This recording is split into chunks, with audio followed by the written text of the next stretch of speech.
오늘 말씀 요엘서 3장 1절에서 13절까지의 말씀입니다. 우리 교독함으로 함께 읽겠습니다.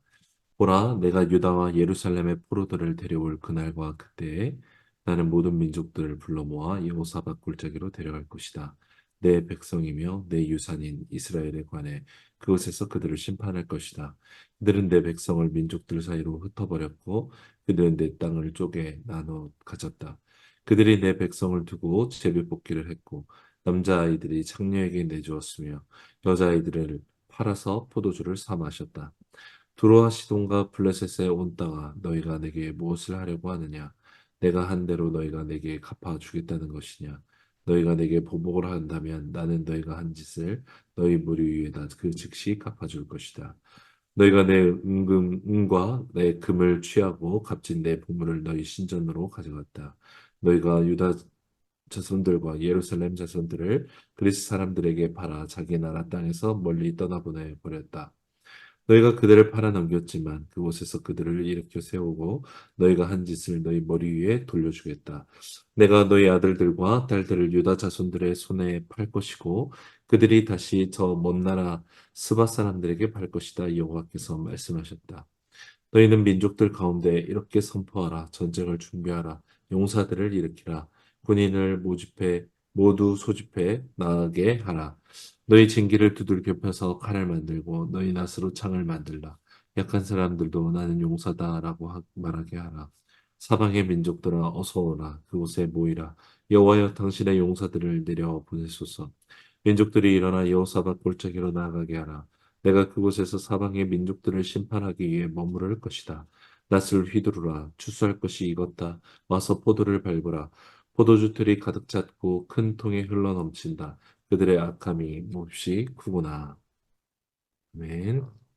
여호와의 날은 하나님을 무시하고 살았던 자들에게는 심판의 날이요. 또 하나님을 고대하고 경외하며 살아간 자들에게는 구원의 날입니다.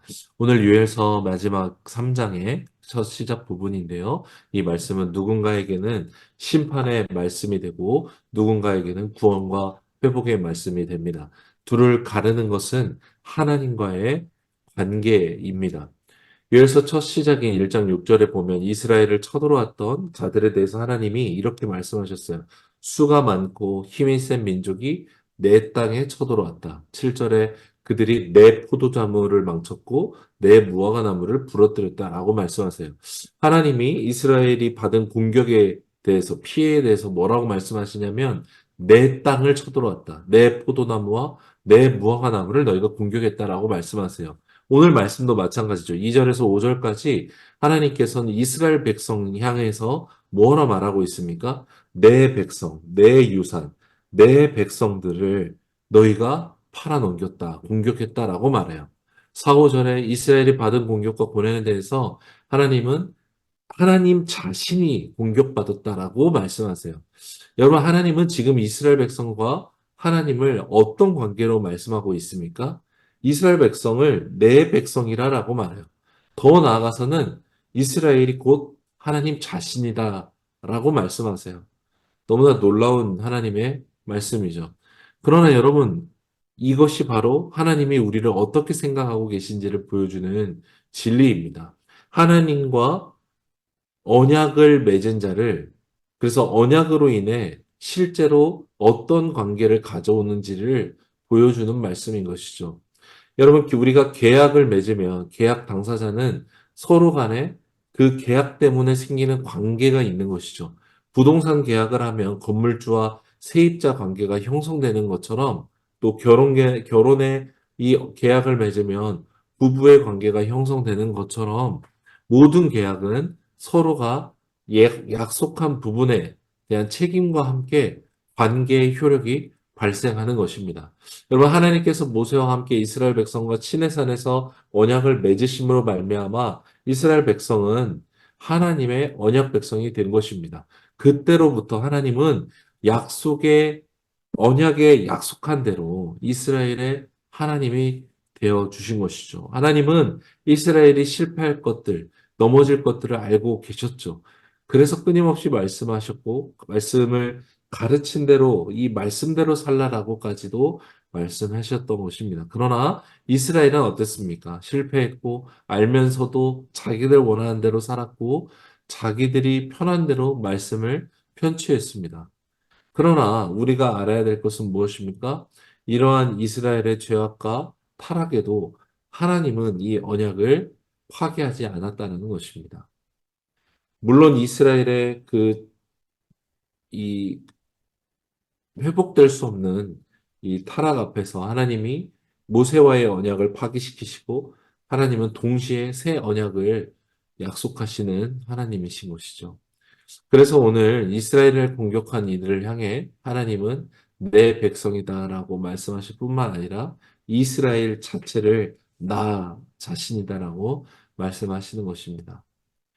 우리가 이 하나님의 말씀 앞에서 생각해야 되는 것은 나는 하나님과 어떤 관계에 있는 사람이냐는 것입니다. 하나님의 이 언약 안에 들어온 사람인가? 아니면 그저 교회 안에 들어온 사람인가? 하나님의 언약 안에서 살고 있는 사람인가?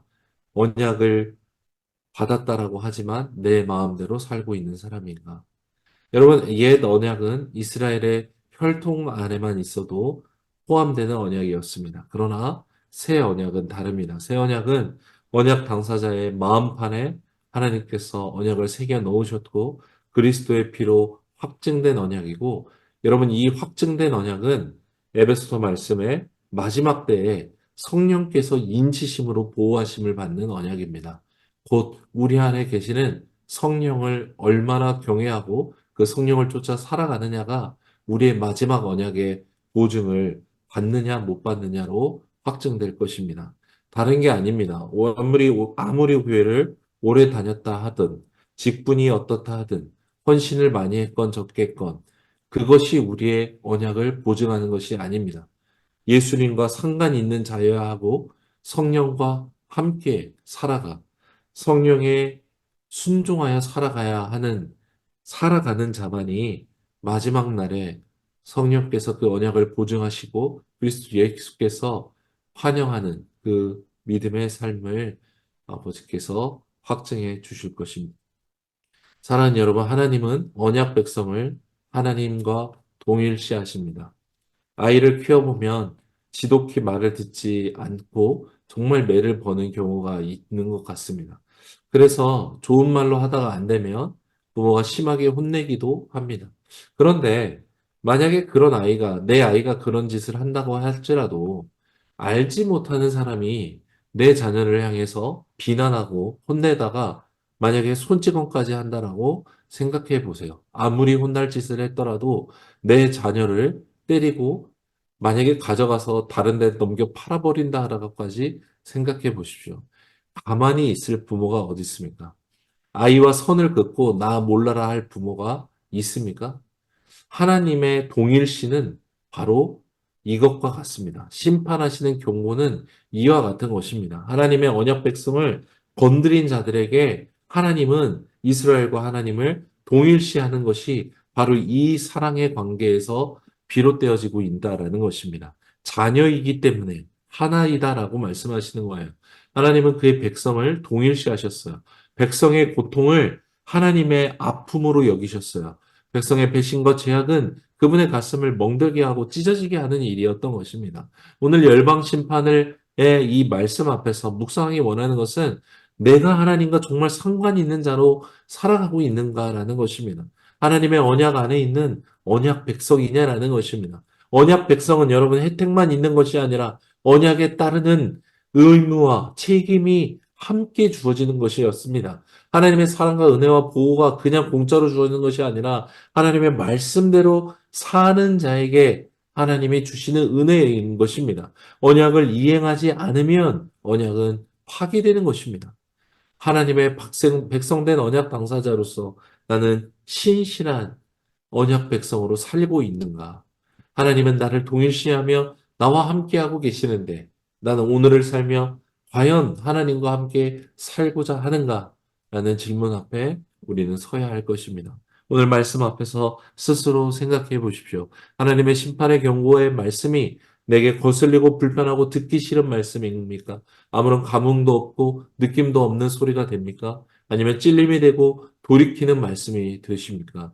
하나님의 언약 안에서 회복과 구원으로 나아가는 우리 모두가 되기를 원합니다. 언약의 부스러기만 주워 먹고 사는 인생이 아니라 언약의 당사자로서 하나님의 사람으로 살아가는 저와 여러분이 되기를 간절히 소망합니다. 언약 안에 있는 우리는 하나님의 사람입니다. 하나님께서 우리를 통해서 이 땅 가운데 하나님의 이 언약을 드러내 보이실 것입니다. 우리를 통해 일하시는 하나님을 찬양합니다.